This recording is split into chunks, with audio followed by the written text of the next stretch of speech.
स्वागत है आप सभी का CBB के SST में। आज के इस वीडियो में माइक्रो टीचिंग के लिए लेसन प्लानिंग कैसे बनाएंगे उसके बारे में आप समझने वाले हैं। बिल्कुल न्यू सत्र है, दे सकते हैं 22-23। तो यहाँ पे आपको जो है सूक्ष्म शिक्षण के लिए पाठ्य योजना कैसे तैयार किया जाएगा उसके बारे में आपको बताने वाले हैं। अगर आपका कॉलेज डॉक्टर राम मनोहर लोहिया और विश्वविद्यालय से संबंधित है तो आप लोग के लिए वीडियो इंपॉर्टेंट होने वाला है। तो चलिए शुरुआत करते हैं। BEd के प्रथम वर्ष छात्रों के लिए काफ़ी इंपॉर्टेंट है कि लेसन प्लानिंग कैसे बनाया जाए। दोस्तों यहाँ पे दे सकते हैं पाठ्य योजना बनाने के लिए क्या क्या इसमें आपको लिखना होता है। यहाँ पे दे सकते हैं पाठ्य योजना। तो पाठ्य योजना में विद्यालय का नाम लिखना होता है और यहाँ पे छात्र अध्यापक का नाम लिखना होता है।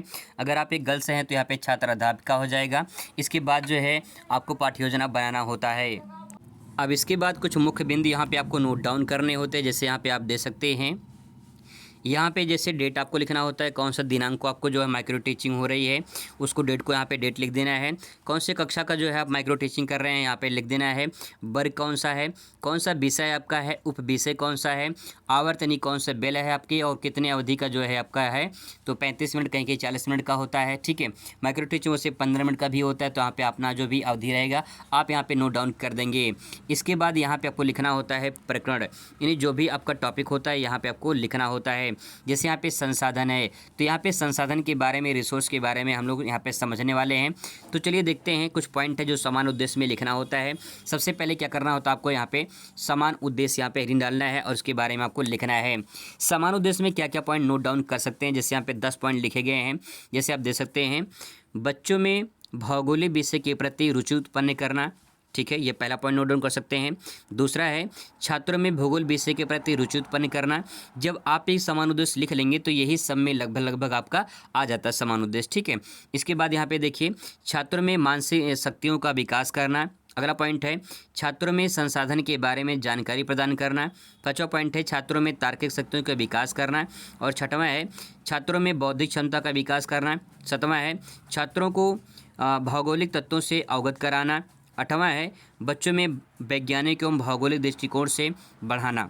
ठीक है, अगला पॉइंट है छात्रों में कल्पना तथा स्मृति का विकास करना। और 10वां पॉइंट है छात्रों की प्रकृति एवं मानवीय संसाधनों से अवगत कराना या महत्व को बताना।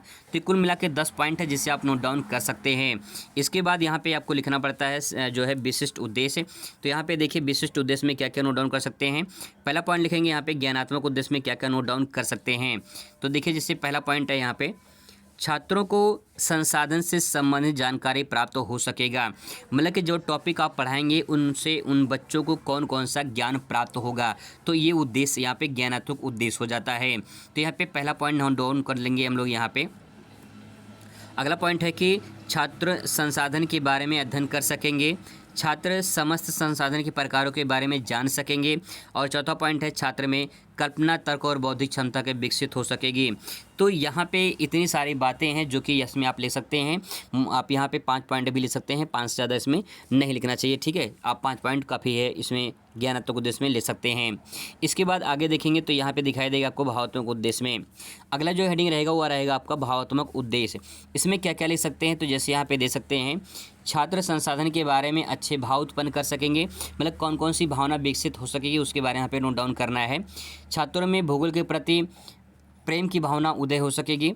अगला पॉइंट ले सकते हैं छात्रों में वसुधैव कुटुम्बकम की भावना विकसित हो सकेगी। तो ये कुछ पॉइंट है जिसे आप नोट डाउन कर सकते हैं। इसके बाद यहाँ पे देखिए अगला पॉइंट है कौशलात्मक उद्देश्य। उनके अंदर कौन कौन से कौशल उत्पन्न हो जाएंगे जब आप टॉपिक पढ़ा देंगे तो कौन कौन से कौशल उनके अंदर विकसित हो सकेगा। तो यहाँ पे नोट डाउन करेंगे क्या क्या नोट डाउन कर सकते हैं। जैसे दे सकते हैं छात्र संसाधन को चार्ट के द्वारा प्रदर्शित करने का कौशल विकसित हो सकेगा। कोई भी आप जो भी आप उन्हें पढ़ाए हैं तो डायग्राम के माध्यम से उसको जो है बच्चे बता सकते हैं। तो ये इसका कौशल उनके अंदर विकसित हो जाएगा। अगला पॉइंट नोट डाउन कर सकते हैं दूसरा, छात्र संसाधन का उपयोग अपने दैनिक जीवन में अच्छे से कर सकेंगे। इसकी जानकारी उनको हो जाएगी तो कहीं कहीं उसका जो है अच्छे तरीके से उपयोग कर पाएंगे। ठीक है, इसके बाद आपको यहाँ पे लिखना होता है सहायक सामग्री। सहायक सामग्री में आपको यहाँ पे जैसे चार्ट पेपर है, मानचित्र है, ये सब लिख सकते हैं। चॉक, डस्टर, ब्लैक बोर्ड ये सब कॉमन चीज़ें हैं, ये सब आपके वहाँ पे अवेलेबल रहता है तो इसकी ज़रूरत उतना नहीं पड़ती है।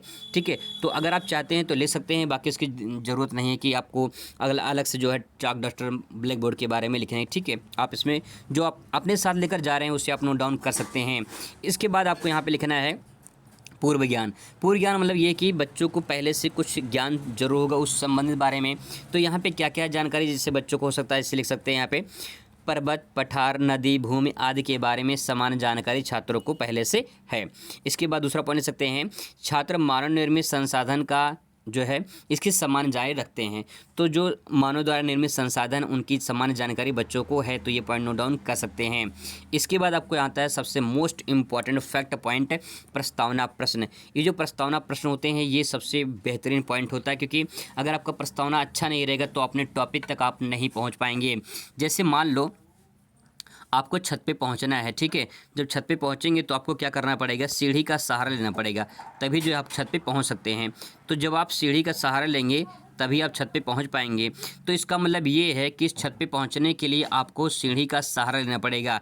ठीक उसी प्रकार से जो भी आपका टॉपिक होता है, ठीक है, जो भी आपका टॉपिक होता है, इस टॉपिक पे पहुंचने के लिए पहले आपको कुछ बच्चों को पहले से जानकारी संबंधित जो ज्ञान होते हैं उससे मिला जुला कर आपको उस टॉपिक तक पहुँचना होता है। तो प्रस्तावना प्रश्न उसी हिसाब से करना चाहिए, ठीक है। तो इस बात को ध्यान रखें, प्रस्तावना प्रश्न जो बहुत इंपॉर्टेंट होता है। यहाँ पे देखिए पहले लिखेंगे छात्र अध्यापक कथन, ठीक है। अगर आप एक गर्ल्स हैं तो छात्र अध्यापिका हो जाएगा। तो यहाँ पे आप लिख देंगे छात्र अध्यापक कथन। इसके बाद संभावित उत्तर, क्योंकि जो उत्तर मिलेगा वो आपको संभावित ही मिलेगा, उसकी आपको करेक्ट आंसर हो सकता है ना मिले, ठीक है, संभावित उत्तर ही मिलेगा। तो यहाँ पे संभावित उत्तर लिख देंगे।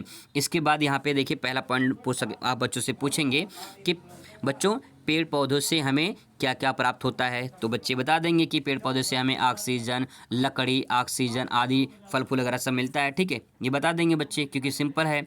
इसके बाद जो यहाँ पे प्रश्न जो उत्तर देंगे बच्चे, उसी उत्तर से आपको अगला प्रश्न बनाना है, यही प्रस्तावना का रूल होता है, ठीक है। तो यहाँ पे ध्यान रखेंगे जो यहाँ पे प्रश्न पूछे जाएंगे, मतलब जो आप पूछे जाएंगे प्रश्न यहाँ पे, जो उसका उत्तर मिलेगा उसी उत्तर से आपको अगला प्रश्न कर लेना है, ठीक है। अब इसके बाद यहाँ पे दूसरा प्रश्न देखिए, जैसे यहाँ बच्चे ऑक्सीजन बता दिए तो ऑक्सीजन को उठा लेना है और अपनी तरह से कहानी मतलब एक प्रश्न बना देनी है। तो क्या ऑक्सीजन, लकड़ी, फल हमारी आवश्यकताओं की पूर्ति करते हैं? हाँ, बच्चे उत्तर देंगे हाँ, ऑक्सीजन, लकड़ी, फल हमारी आवश्यकताओं की पूर्ति करते हैं, ठीक है।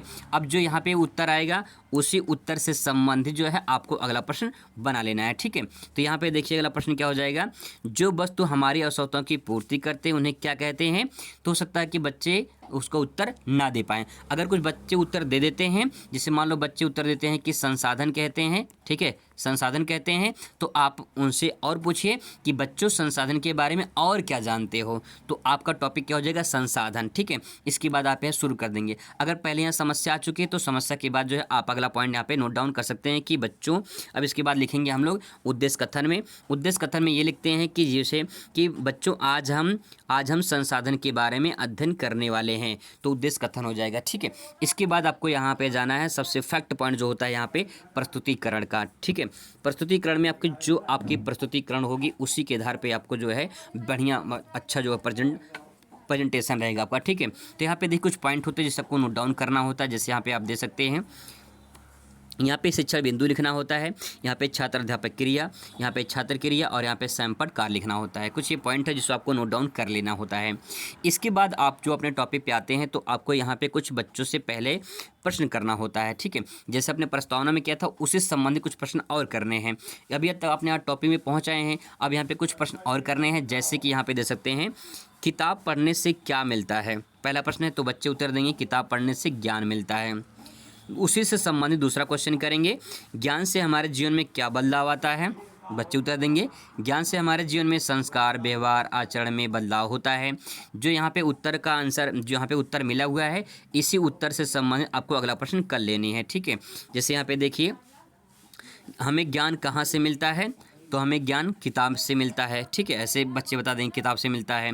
उसी संबंध अगला प्रश्न कर लेंगे, जो वस्तु हमारी आवश्यकताओं की पूर्ति करते हैं उन्हें क्या कहते हैं? तो हो सकता है बच्चे समस्या में पड़ जाएं या संसाधन अगर उत्तर दे देते हैं तो हम उससे पूछ लेंगे कि संसाधन जो है वो संसाधन से आप बच्चे और क्या जानते हैं, तो हो सकता है बच्चे ना बता पाएँ तो आप उसके बारे में व्याख्या करेंगे। अब इसके बाद जब बच्चे नहीं बता पाएंगे, समस्या हो जाएगी, तो पहला टॉपिक आपका यहाँ पे बन जाएगा। अब यहाँ पे पहला टॉपिक आपका बन जाएगा। तो इसकी शुरुआत हो चुकी है संसाधन का अर्थ। तो यहाँ पे लिखेंगे छात्र अध्यापक कथन। इसके बाद अपनी कथन, अपनी जो बात है उसको बात को आपको प्रेजेंट करना होगा। जैसे यहाँ पे उत्तर देंगे आप कि बच्चों प्रत्येक वस्तु जो हमारी आवश्यकताओं की पूर्ति करते हैं उन्हें संसाधन कहते हैं। इसको बच्चे ध्यानपूर्वक सुनेंगे तो आप ये नोट डाउन कर देंगे, ठीक है। अब इसके बाद जब अगली टॉपिक आएगी तो आपको फिर से जो है कुछ सवाल करना होगा अगले टॉपिक पे पहुंचने के लिए। यही जो है इसका माइक्रो टीच मतलब यही जो लेसन प्लानिंग का यही सबसे बड़ा रूल होता है। अगला प्रश्न देख सकते हैं, पेड़ पौधों को किसने बनाया? तो आंसर बच्चे दे सकते हैं प्रकृति ने बनाया है। दूसरा क्वेश्चन पूछेंगे यहाँ पे, पूछ सकते हैं आप, किताब स्कूल किसने बनाया है? तो यहाँ बच्चे बताएंगे कि जो है मानव निर्मित है प्राकृतिक है, तो बच्चे बताएंगे कि जो है मानव ने बनाया है, ठीक है। अगला प्रश्न यहाँ पे दे सकते हैं, तो यहाँ पे अगला प्रश्न कोशिश करेंगे, संसाधन कितने प्रकार के होते हैं? तो सब तक बच्चे ना बता पाए समस्या हो जाएगी, समस्यात्मक प्रश्न हो जाएगा। इसके बाद आपको फिर लिखना है यहाँ पे छात्र अध्यापक कथन, और इसके बाद आपको मिल जाएगा दूसरा टॉपिक, ठीक है। ये नंबर 2 का टॉपिक हो जाएगा संसाधन के प्रकार। इसी प्रकार से आपको यहाँ पे आंसर लिखना है। अब यहाँ पे संसाधन के प्रकार में क्या क्या लिखना है? संसाधन के 2 भागों में बांटा गया है, संसाधन को 2 भागों में बांटा गया है। दूसरे शब्दों में कह सकते हैं हम कि संसाधन 2 प्रकार के होते हैं, प्राकृतिक और मानव निर्मित, यानी प्राकृतिक संसाधन और मानवीय संसाधन, ठीक है। तो बच्चे यहाँ ध्यानपूर्वक सुनेंगे। इसके बाद यहाँ पे श्यामपट्ट कार्य में आपको लिख देना है कि आप बच्चों के क्या क्या बताने वाले हैं। तो यहाँ पे लिखेंगे संसाधन 2 प्रकार के होते हैं, पहला प्राकृतिक, दूसरा मानव संसाधन, ठीक है। इसके बाद आपको यहाँ पे आ जाना है, जब आपका टॉपिक पूरा हो जाए तो आपको यहाँ पे करना है पुनरावृत्ति के प्रश्न कर लेनी है। पुनरावृत्ति के प्रश्न जो होते हैं कम से कम आपको 5 प्रश्न यहाँ पे करना होता है। तो यहाँ पे 5 प्रश्न यहाँ पे देखिए, जैसे संसाधन किसे कहते हैं, संसाधन के प्रकार बताइए, प्राकृतिक संसाधन कौन कौन से हैं, कृत्रिम संसाधन कौन कौन से हैं, और संसाधन के क्या लाभ हैं, ठीक है। इस प्रकार से 5 प्रश्न का जो है लिख लेना है। इसके बाद आपको यहाँ पे लिखना है श्यामपट्ट सारांश। तो श्यामपट्ट सारांश में यहाँ पे 5 जो है जो आपने प्रश्न पूछा था उसका आंसर यहाँ पे आपको लिखना होगा। जैसे यहाँ पे दे सकते हैं, जो हमारी वस्तुओं की आवश्यकताओं की पूर्ति करते हैं उन्हें संसाधन कहते हैं। दूसरे का आंसर है संसाधन 2 प्रकार के होते हैं, प्राकृतिक और कृत्रिम। तीसरे का आंसर है प्राकृतिक संसाधन भूमि, पेड़ पौधे, पर्वत, जल आदि हैं, ठीक है। इस प्रकार सबको उस श्यामपट्ट पे लिख देना है। इसके बाद यहाँ पे लिखना है चौथे प्रश्न का उत्तर, कृषि संसाधन स्कूल, किताब, बस, ट्रक आदि, जहाज, इसके जो है संसाधन होते हैं। इसके बाद लिखेंगे 5वां प्रश्न का उत्तर, संसाधन से हमारे जीवन की आवश्यकताओं की पूर्ति करते हैं जो हमें हमारे जीवन के लिए बहुत लाभदायक होते हैं। इसके बाद जो ये अपने श्यामपट्ट पे लिखा है आप बच्चों से कहेंगे बच्चों इसको उतार लीजिए अपने कॉपी में। तो बच्चे उतारेंगे उसको, कक्षा कार्य और निरीक्षण, ठीक है। इसके बाद बच्चे कक्षा कार्य करेंगे और फिर आप क्या करेंगे, निरीक्षण करेंगे। इसके बाद जो है यहाँ पे लिख देंगे छात्र अध्यापक कक्षा में घूम घूम कर छात्रों द्वारा किए जा रहे कार्य का निरीक्षण करेंगे। इसके बाद लास्ट पॉइंट आता है गृह कार्य। इस गृह कार्य में आपको 1-2 प्रश्न दे देना है, ठीक है। 1-2 प्रश्न देना है, इससे ज़्यादा नहीं देना, क्योंकि बाकी सब टीचर है वो भी जो है अगर होमवर्क देंगे तो बच्चे करेंगे क्या, ठीक है। तो यहाँ पे लिख देना है कि संसाधन क्या है, संसाधन के प्रकार बताइए, ठीक है। यहाँ पे तीसरा पॉइंट लिख सकते हैं कि बच्चों इसको लिखकर और याद करके आना है, ठीक है। तो इस तरह से दोस्तों ये जो है संसाधन का जो है आप लेसन प्लान बना सकते हैं। आई होप कि आपको वीडियो अच्छा लगेगा। मिलते हैं नेक्स्ट वीडियो में। Thanks for watching.